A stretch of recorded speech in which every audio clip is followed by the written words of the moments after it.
This is a CBS News special report. I'm John Dickerson in Anchorage, Alaska, alongside Margaret Brennan. President Trump and Russian President Vladimir Putin are here for a summit called to start the process of ending Russia's almost four-year war against Ukraine. This is Putin's first meeting since Trump's re-election. You are looking at his plane right now, and he's about to step onto U.S. soil for the very first time in a decade. Now, he is under strict U.S. sanctions and has been since his full-scale invasion of Ukraine in 2022. On your other part of the screen, you see Air Force One. President Trump and Mr. Putin are here in Alaska at Joint Base Elmendorf-Richardson, a U.S. Air Force installation. On board Air Force One, on the way here to Alaska, President Trump was asked about increased Russian attacks on Ukraine and said Putin may think this killing is going to help him make a better deal, quote, but I want to see a ceasefire rapidly. I'm not going to be happy if it's not today. Earlier this week, President Trump held a virtual meeting with Ukrainian President Vladimir Zelensky and European allies to address fears across the region that Putin is stalling before continuing his advances. Trump has expressed increasing frustration with Putin over a lack of progress towards ending the war in Ukraine. So, Margaret, as we look at this moment when they will first lay eyes on each other, choreographed as we see there with U.S. fighter jets flanking either side of the red carpet, what else did you note? The president had some brief remarks on the way over on Air Force One in terms of what message he was sending up to the very last minute before they meet. Well, you know, President Trump loves to make a spectacle, and he has certainly drawn the entire world to this moment in time. He has raised the stakes for himself. They are certainly high for the people of Ukraine who have been really just stuck in the midst of this grinding war. And he has set this benchmark of a ceasefire. Now, he hasn't defined what that ceasefire would look like. Is it a full ceasefire, all fighting freezing? Is it an aerial ceasefire? He can maybe define what success could look like by shaping that today. But we know he has to end today with something. Vladimir Putin arrives here with the success of stepping onto the world stage once again, as the Western world really tried to sideline him going back to 2014 when he first started nibbling away at the eastern flank of Ukraine with an invasion that now is a full-scale one that he launched in 2022. And the president has also said there would be severe consequences if he doesn't at least get a ceasefire today. As you said, ceasefire being a kind of accordion file that can be expanded depending on what actually happens. A late development that we've learned about recently is that though the White House said and talked at length about how it was going to be one-on-one, face-to-face with just an interpreter, now the grouping has grown. What does that suggest to you in terms of staffers with both presidents? It's an interesting dynamic because you're exactly right. It's been described as sort of mano a mano, the two-man meeting in this room. But now President Trump has put beside him his Secretary of State, Marco Rubio, and Special Envoy Witkoff, who has been the person ferrying back and forth for 5 times now to meet with Vladimir Putin as President Trump's envoy. So he's the one that proposal was relayed to just about a week ago, John. Mm-hmm. And it was that conversation they had that put this event together. And now having those 2 other individuals in the room does change the dynamic. I'd also emphasize something else that our Ellie Watson had reported, which is another new dynamic introduced this morning, and that is the Supreme Allied Commander is here in Washington, and so is President Trump's top military advisor. That's very interesting because we had been told that there wouldn't be discussion of territorial concessions or the war itself. It was just about a ceasefire. But now President Trump's top advisors are going to be here, those 2 men in uniform. Well, and also, and we will learn whether the Secretary of Defense is also reported to be here, Pete Hegseth. Pete Hegseth also, that was another addition. And exactly, lots of additions that we're going to be talking about here in the moment. But changing the dynamic in this highly improvisational, as you were talking about yesterday, diplomacy here. I mean, people coming in and out of the agreement, in and out of the room. Also, the Secretary of the Treasury is reported to be here. And the Commerce Secretary. That suggests a lot of business interest, perhaps. And one of the first ways this channel opened was through business outreach. This hedge fund manager, this investment advisor, Kirill Dmitriev, started meeting with Steve Witkoff. Actually, an introduction made by the president's son-in-law, Jared Kushner, who had ties to this investor. And so it started from that with this promise that if you come to the table on Ukraine, you may see the benefit of increased economic ties. Carrots and sticks being brought to this meeting. As we look at the two open doors facing each other in the first moment of choreography in what is likely to be a day full of these kinds of staged moments, let's go to Nancy Cortez, who's here with us in Anchorage, somewhere other than where we are. Nancy, what do you know? Good to see you, John. Yes, I am on Joint Base Elmendorf as well, not at the tarmac, but in an event space that has been transformed into what will be a press conference site once these meetings have wrapped up. And President Trump has said that if the meeting goes well, he'll probably appear with Vladimir Putin. And we have two podiums set up behind us right now. But if they don't go well, he'll just do a press conference on his own and head back to Washington, D.C. As for the events as they are expected to unfold today, the Russians said this morning these meetings could last 6 to 7 hours. So very in-depth conversations, starting with that 3-on-3 that you and Margaret have been discussing, and then expanding into a larger lunch that will include additional top advisors to the president and to Putin, including the Treasury Secretary Scott Bessent, the Commerce Secretary Howard Lutnick, the Defense Secretary Pete Hegseth, and the president's chief of staff, Susie Wiles. The president has been expressing optimism. He wouldn't be meeting with Vladimir Putin if he didn't think that he could make progress. And even the Russians said just this morning that if things go well, Putin would be open to another meeting that includes Ukrainian President Vladimir Zelensky. That in itself is notable because for years Putin has refused to meet with Zelensky, has refused to acknowledge that he is the legitimate leader of Ukraine. And so if he stands by those words, and that is a big if, then that would be truly significant because President Trump has said that if today's talks bear fruit, if he believes that Putin is serious about wanting peace after 3.5 years, that he would arrange another meeting that includes all three leaders right away, perhaps here in Alaska. And there we see him at Air Force One right now. The president descending the steps of Air Force One, making, not to put too much weight on it, but making the first move in this day of... Indeed, and it was the Kremlin spokesperson who announced that Donald Trump, the president of the United States, would greet Vladimir Putin at the bottom of the stairs. We'll see if that prediction is correct. There he is himself. The president of Russia, Vladimir Putin, about to step onto United States soil for the very first time in a decade. And, John, it is fascinating. It's here in Alaska, territory that was once part of the Russian Empire, sold to the United States at a time Russia was under financial strain due to its war in Crimea. In Crimea, exactly, yes. Another piece of territory we're talking about once again, something Russia wants to hold on to and has put extreme pressure on Vladimir Putin. I believe Ambassador John Sullivan, former U.S. ambassador to Russia under President Trump's first term, former Deputy Secretary of State during that time as well, is joining us. Ambassador, it is stunning, I'm sure, for all of you who have spent time with Vladimir Putin to watch him walk down a red carpet on a U.S. Air Force base with this kind of honored reception. What are your thoughts, and what do you think about what comes next in what will now be a three-way meeting? Well, it really is an extraordinary event, Margaret. You talk about Putin being welcomed back into the world community after being charged with war crimes by the International Criminal Court, isolated on the world stage, and now he's welcomed in the United States walking down the red carpet.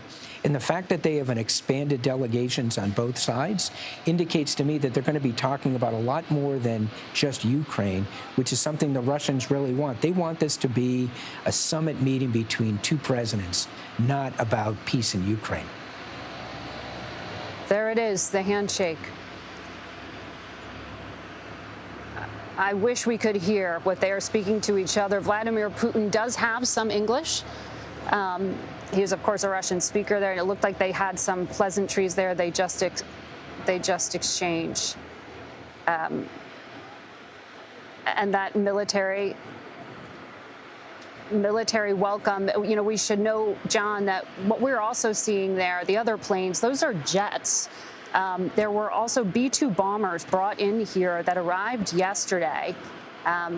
And some of that may be due to increased military exercises happening around here. Some of it may be, frankly, staging and a show of force.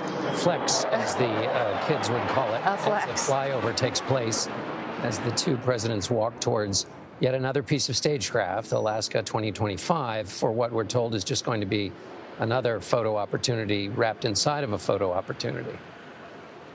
Ambassador Sullivan, you've been part of meetings with Oh, somebody is yelling there. Mr. Putin, did you underestimate Ukraine? The president is ignoring the questions about the ceasefire that are being shouted at him. Some pretty sharp. The president of Russia pretending to not hear a question about the killing of civilians. Yes, you heard that. This is on a U.S. military base, so this is a pretty controlled environment. The press was allowed to come in to shoot this arrival. These are pictures. Wow, is he getting into the beast? It looks like the doors are opening there on the president's vehicle, and that both gentlemen are getting in. The feed just went down there. We're seeing another angle of the vehicle. Even for a short trip, that's pretty extraordinary. Right. Ambassador Sullivan, give us your take on the stagecraft. It might seem to some people to be frivolous. In other instances, particularly between the leaders of these two nations, it can be quite important. What do you make of now the fact that the two men are going to be riding over in private to their formal meeting? Well, I contrast it with the last meeting that Putin had with an American president, with President Biden in Geneva 4 years ago. The two presidents arrived at a home in Geneva. They shook hands on the front steps and went into a meeting with their Secretary of State and this Russian foreign minister. There was nothing like this spectacular scenery with planes arriving, fighter jets flying overhead, and the two presidents riding together in the limousine of the President of the United States. This really is an extraordinary stagecraft that the United States has put together for President Putin. Ambassador Sullivan, we're looking at a picture through the front window of the president's vehicle. All we can see are two gentlemen in the front seat, presumably Secret Service, and the two leaders in the back seat. That's also not standard. I can't tell you if there's a translator in that car. It looked like Vladimir Putin was speaking in English to the President of the United States. How typical is that, or what should we be concerned about? Vladimir Putin there smiling, looking and acknowledging the crowds watching him. Ambassador, to not have a interpreter there for the president, does he need that buffer? Well, I mean, presidents of the United States have met one-on-one with Russian or Soviet leaders, right? Reagan had his famous walk with Gorbachev. So it's happened before. In this case, Putin's English is much better than he lets on. He's not as fluent in English as he is in German. He can converse with the German chancellor in flawless German. His English isn't quite as good, but he could have a conversation with the president in English that President Trump would understand. And tell me about the other gentlemen who will be joining the conversation. Ushakov and Lavrov, they have been in this diplomacy game for a very long time, longer certainly than Secretary Rubio and Steve Witkoff, who just recently became a diplomat. Exactly. I mean, Foreign Minister Lavrov has been the foreign minister of the Russian Federation for 21 years. Before that, he was Russian ambassador to the United Nations for 10 years. Yuri Ushakov is the foreign policy advisor to the President Putin in the office of presidential administration. He's had that job for, I think, 17 years. And before that, he was the Russian ambassador to the United States. So these are two individuals, Lavrov and Ushakov, who are deeply steeped in all of the issues that the United States and Russia confront, whether it's Ukraine, arms control, you name it. These are very, very experienced diplomats. And I would contrast that, for example, with the president's personal representative, Ambassador Witkoff, Special Representative Witkoff, who's really never dealt with these issues until this year. I'm looking at a transcript of what President Trump said on board Air Force One before he landed. He said, "This meeting is about setting the table today, John. We're going to have another meeting if things work out, which will be very soon, or we are not going to have any more meetings at all, maybe ever."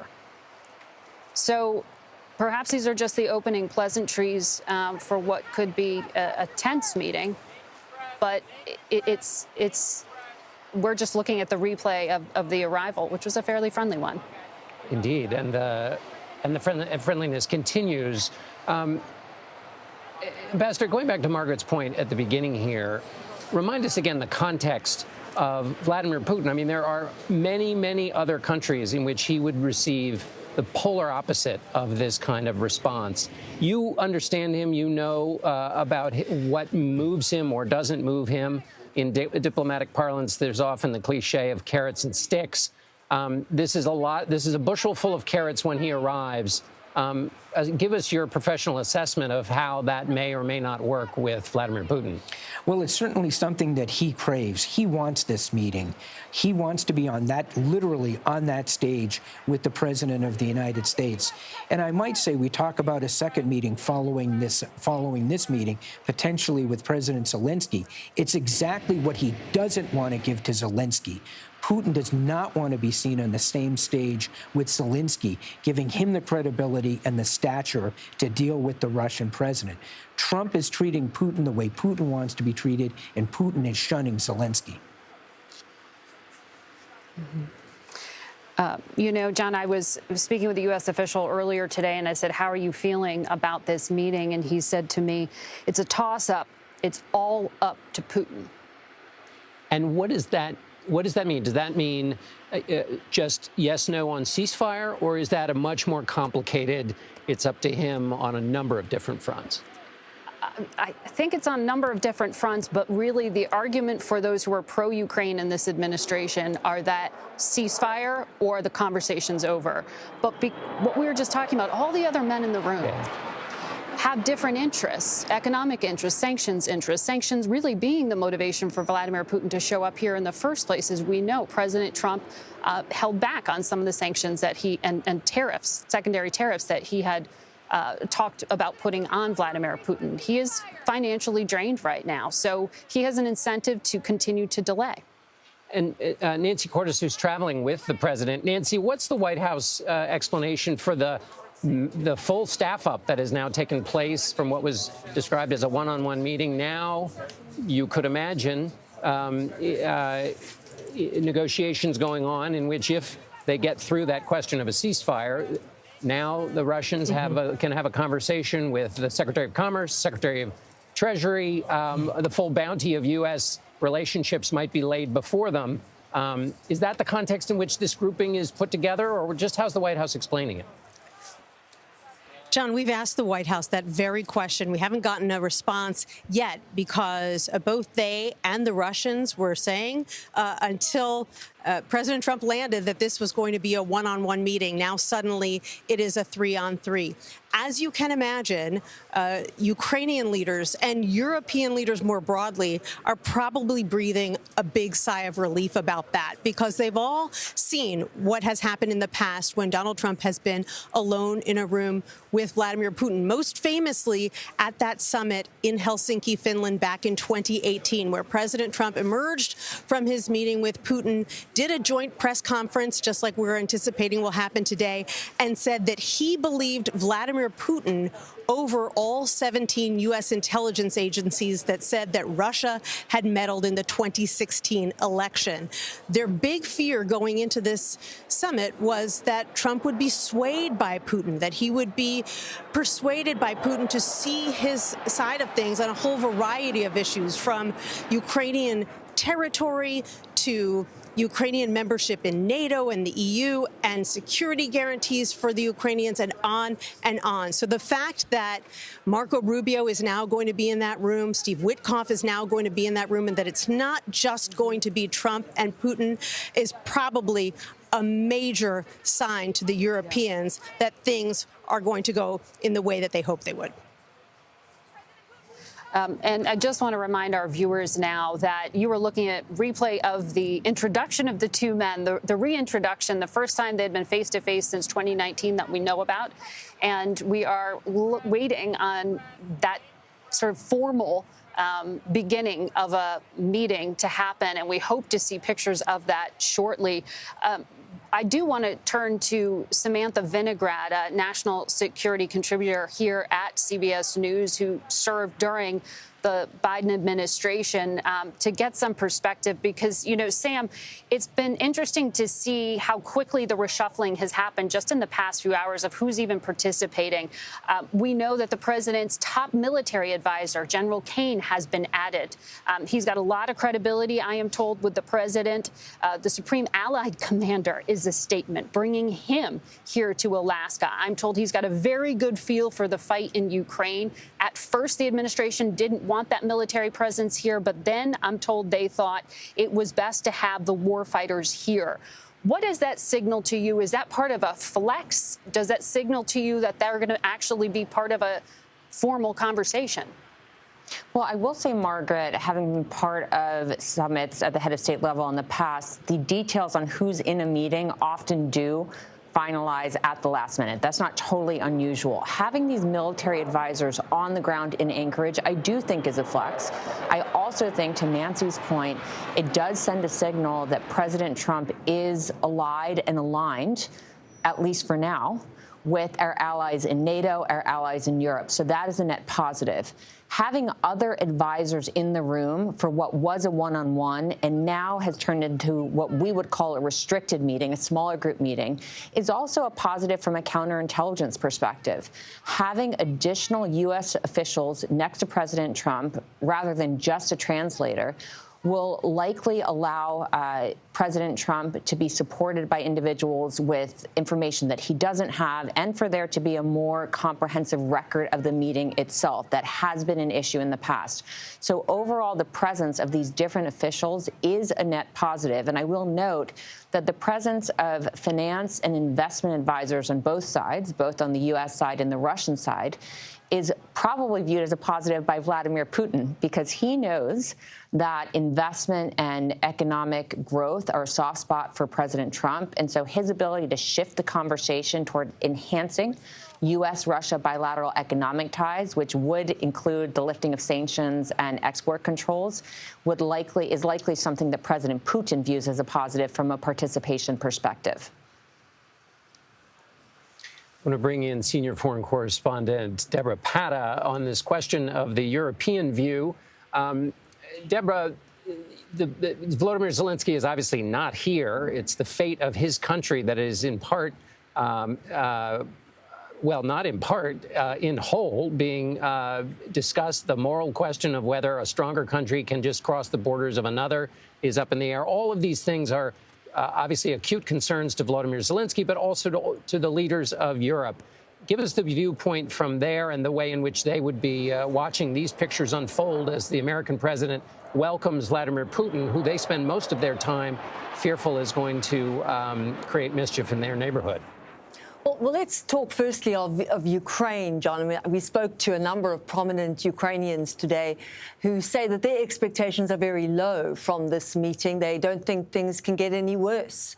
The fighting rages on in Ukraine. There were strikes today in Sumy, in Dnipro, in Zaporizhia and Kherson. And they say that that's not a sign that there's going to be any kind of ceasefire.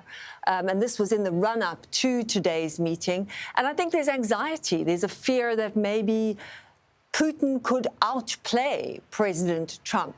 From the European side, they've tried this week to really bring President Trump on board. There was that Zoom call, a big video call with all the leaders in Europe, from the UK, from Germany, from France, from Italy, the head of NATO, the head of the EU, as well as President Trump and Vice President Vance, and of course, the man who is not there today, President Zelensky of Ukraine. And in that meeting, they came up with 5 principles. But the key one is that there should not be any talk about any land being swapped or retained without a ceasefire, that there needs to be a ceasefire first. And I think that is the anxiety that they'll be looking forward to see, will that hold? They certainly breathed a sigh of relief because after that meeting, President Trump said he rated it a 10 and that any discussion about land would be up to Ukraine. But this is a mercurial president and things could happen in that meeting that are not foreseen. So there is a lot of anxiety. And in Ukraine, that expectation, that very low expectation, is also a psychological blow. One very prominent Ukrainian said to us today that this was unthinkable, that an American president could meet, in their words, with a man accused of war crimes, John. And if you're Vladimir Zelensky watching these images, such a contrast, the red carpet being rolled out for the Russian president, and here we have the first pictures of them meeting. The red carpet being rolled out for the Russian president contrasted with Vladimir Zelensky's confrontational meeting in the Oval Office. You can. President Putin, why should President Trump trust your word now? Thank you, press. Thank you, press. We've got to go. Thank you, press. Thank you, press. Thank you, press. Thank you, press. You can hear the press handlers. They're trying to usher the press out of the room. You have a train here behind John and I at the same time. Quite the cacophony. The train is not a part of the official proceedings, but it does add a certain background chaos to what is a bit of a chaotic moment as they try to get the... You know, in that, it's interesting just to point out that the Russian president is not accustomed to a free press being able to get that close to him and ask him very sharp questions as they just did. You heard those questions. When are you going to stop killing civilians? When is the war going to end? And you could see there in that shaky picture him going, I don't know. He was able to carry a conversation when he landed, but he said he couldn't understand the reporters. President Trump said something we couldn't quite make out there. We'll get that on the tape playback. But one of the things I want to just emphasize here, John, is there's a lot for these men to talk to besides Ukraine, which is a huge and complex problem. Oh, here we go. Will you agree to a ceasefire? Mr. Putin, will you commit to not killing any more civilians? Come on, guys. Mr. President Putin, yeah, we still can't hear what is being said there. You can see Sergei Lavrov, the president of Russia's top diplomat, on the far side of the screen there. But what I was starting to say there, John, is Ukraine's not the only piece of territory that Vladimir Putin wants to talk about. One of the other things that is of concern, and a U.S. official brought this up to me, that the arms control agreement, the New START agreement that the U.S. and Russia have, expires in February. Russia has the largest nuclear arsenal in the world. And for Donald Trump, he is uniquely fascinated by nuclear weapons. And so there's concern, what can be brought to the table that would change the conversation away from Ukraine to something that President Trump wants to talk about. It's not just the investment deals, it's what's in it for the United States. And so arms control, is that part of the conversation that could happen here today? What are the things that could distract, still be very important, don't get me wrong, but take us away from the Ukraine focus? Distract and also try to create a different sense of leverage, which is to say Vladimir Putin trying to argue for other ways in which the U.S. has interests or has an interest in good relations with Russia. Yes. And so to kind of rebalance things, the president, by the way, we should note, coming in here, has a couple of different times, both on Air Force One and in the Oval Office yesterday, said things like, he's not going to mess with me. He's not, so some kind of bellicose talk before a very non-bellicose greeting. You wouldn't expect the greeting to be overly bellicose, so that's not crazy. But just in terms of, the president thinks in terms of leverage, as we remember from his conversation with Vladimir Zelensky. Who has the power to make Russia do what the president wants? And do you think, Margaret, when you're reporting, how realistic do you think it is what a lot of analysts have said, which is that Donald Trump really needs to tell Vladimir Putin, listen, I'm going to keep arming the Ukrainians, and you're not going to win this war. So let's focus on ending it. A lot of analysts talk about that. Do you hear, does that come up in your interviews with people who are engaged in actually trying to make this peace happen? Those things are certainly leverage for the president if he wanted to use that leverage. And that's the thing that makes this so different from all diplomatic summits that I have ever covered in my life, which is President Trump's own convictions on this issue have changed wildly over the past few months. Most recently, he has seemed to be frustrated with Vladimir Putin. Knock it off, Vladimir. Stop it. You know, he said things like that he is personally troubled with the attacks on civilians. But he's also been very frustrated with Vladimir Zelensky. I'm being told to wrap. Yes, we are. Here we got apparently a better account of the beginning or the top of the meeting.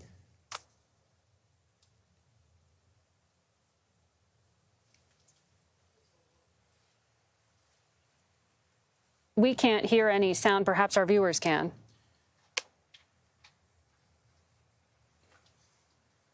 All right, this is this potentially could be better sound or a better caption at the top of this meeting. It's morsels at this point that we're gathering from the two presidents, but not unimportant ones as they both try to shape the narrative going into this. You know, Margaret, I think back to the Cold War meetings between the leaders of these countries, which were in a much different context, but a lot of it was about a story. Who has control of the larger story? Here we see President Trump talking, but we can't hear him. Because the story becomes the thing that then the Europeans have to react to, that Vladimir Zelensky has to react to, the Chinese who are watching this very closely. You know, it seems in some sense superficial. On the other hand, quite important as people tell the story of what happened here in Alaska. Well, you raised so many great points in that, and also in pointing to what has changed in the dynamic. You know, we saw the top diplomat from Russia arrive here wearing a CCP, throwback to the Soviet Union shirt, which seemed to be sort of almost a joking reminder. But so much has changed in the dynamic. Russia is not. They have the largest nuclear arsenal in the world, but they don't have a really bustling economy. They've become incredibly dependent on China, that you just mentioned that. So the dynamic here of what happens in this room and the projection of power, both for the United States, its interests, and what you can get away with. Is this today a reward for bad behavior? As many analysts worry, it sets a precedent. Is it a sign to China's Xi Jinping that, oh, you can just invade another country by force, and you know, if you can find a win-win solution, get away with it. That's why this is being so parsed and so analyzed. Even though Russia is in somewhat of a weak position, it still has leverage in many, many ways. Ambassador Sullivan is joining us again. John Sullivan, the former U.S. ambassador to Russia and the former U.S. Deputy Secretary of State. So, Ambassador, Margaret mentioned a sweatshirt, which seems quite insignificant. However, because Margaret mentioned it, it's not. And can you help people understand the mindset of Vladimir Putin and the mistake that he believes that Russia made during the period after the Soviet Union fell apart, during the Yeltsin years, and the restoration he's looking forward to, which is a part of what inspired the move into Ukraine. That is to say that the USSR is an honored and honorable part of Russia's history, and that's much closer to the Vladimir Putin who is here today. Help us understand, and people understand the mindset and why that's so important to him. It really goes to the core of who Putin is. And he said this many years ago, decades ago, that he considers the great geopolitical catastrophe of the 20th century was the demise of the Soviet Union. And what does he mean by that? He's not talking about Soviet communism. Putin isn't a communist. I mean, Putin has been known to say, many Russians do, if you're not nostalgic for how we lived in Soviet days, you don't have a heart. But if you want to return to Soviet communism, you don't have a brain. No, what he's talking about is the Soviet Empire, and before that, the Russian Empire. That's what he laments, the demise of that empire. When the Soviet Union collapsed, that international border, that huge country, the USSR, 15 Soviet republics, 350 million people controlled by Moscow. That international border disappeared. The internal boundaries of the Soviet Union became international borders, and among other things, that separated Ukraine from Russia. That's the great catastrophe that Putin has spent much of his life since the demise of the Soviet Union trying to restore control over all that territory, power, and peoples that were lost when the Soviet Union collapsed. Mm-hmm. And we are waiting on that tape playback from that meeting. I'm told we'll be able to hear what was said. But Ambassador, just quickly there, I don't know if you can see these pictures, but we see there what looked like two translators alongside Witkoff, Rubio, Ushakov, and Lavrov. In the dynamic in the room, how do you expect that this next hour is going to play out? Well, you know, we saw a similar setup. I was with President Biden when he met with Putin in Geneva in June of 21. It was just Secretary Blinken and Foreign Minister Lavrov, but seated to the either side of the two presidents. By the way, there was a press scrum at the start of that meeting, and there was similar reaction by Putin, hostility to reporters asking questions. Well, we're about to hear, Ambassador, that tape playback. Let's listen in.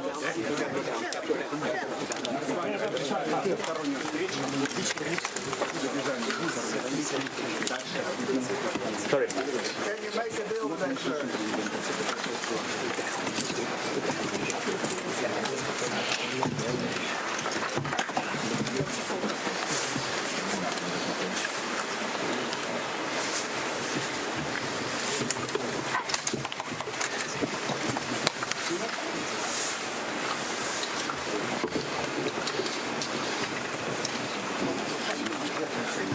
Just go up.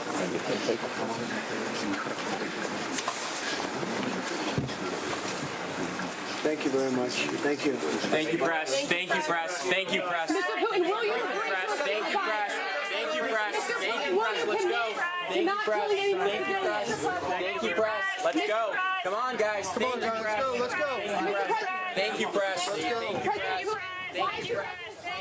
Okay, well, that was what we heard. What happened? Unlikely to go into the annals of foreign policy history. Vladimir Putin said something. He said something we can't make out. Still didn't hear it. One more question for you, Ambassador Sullivan. Can you give us a sense of the rhythm of these conversations you have? Putin has that variable level of English that he understands. There are translators, complicated issues.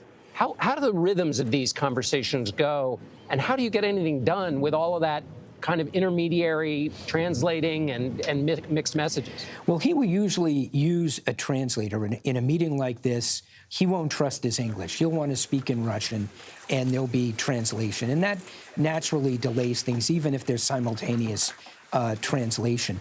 What Putin is notorious for, and he did this famously with President Obama, he will go off on a soliloquy and just start talking, and it may be difficult for the American president to get a word in edgewise. It will be interesting to see how Putin handles this meeting with Trump. When I saw Putin dealing with President Biden, Putin was very relaxed. He was cracking jokes. He wasn't standing on a soapbox and giving a lot of speeches. We'll see how he deals with President Trump here today. There is another room being prepared that I think the world will be watching very closely in the next few hours. Once the closed-door meeting happens, once the business concludes, there are plans for both gentlemen to walk out to a stage and take questions in a joint press conference. That will be newsworthy. The last time they did that was in Helsinki in 2018, John. It was a press conference that had major reverberations domestically for the president, who has long been frustrated by U.S. intelligence conclusions that Russia did interfere in the 2016 election to hurt his then opponent, Hillary Clinton, and ultimately to benefit him. He has recently brought that up all over again. At that time, remember, he said he took Vladimir Putin's word. And that had big reverberations. So there are high expectations, not just for the people of Ukraine today, the cost of this war and what might come out of the meetings, but this is going to have major impact. And Nancy Cordes is there waiting hours in advance of that. Nancy, if things don't go well in this room, should they really have two podiums set up? If things don't go well in these meetings, Margaret, I think one of these two podiums is going to be moved off the stage. I'm just going to move to the side so you can see how things are set up right now, however.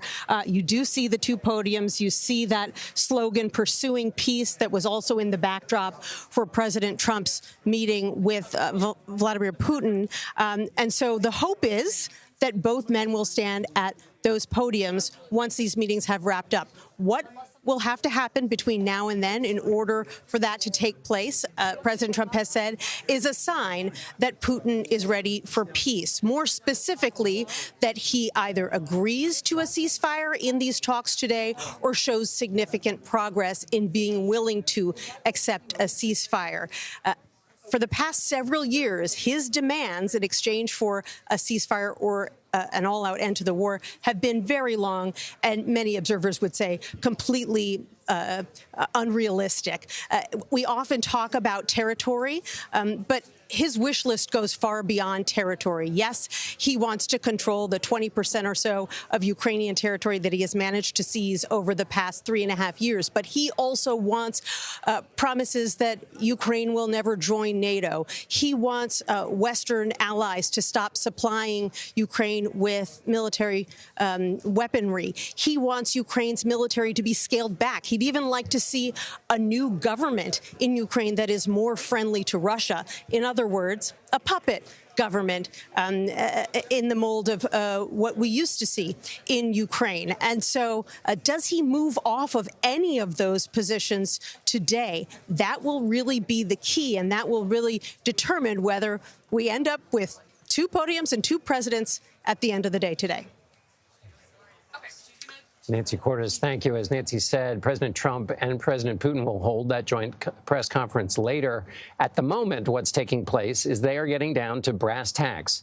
The questions we've been analyzing are, in fact, now being discussed as we speak. And we will bring the press conference to you live when it happens. Until then, our coverage will continue on CBS News 24/7, your local news, and tonight on the CBS Evening News. This has been a CBS News special report. I'm John Dickerson with Margaret Brennan in Anchorage, Alaska.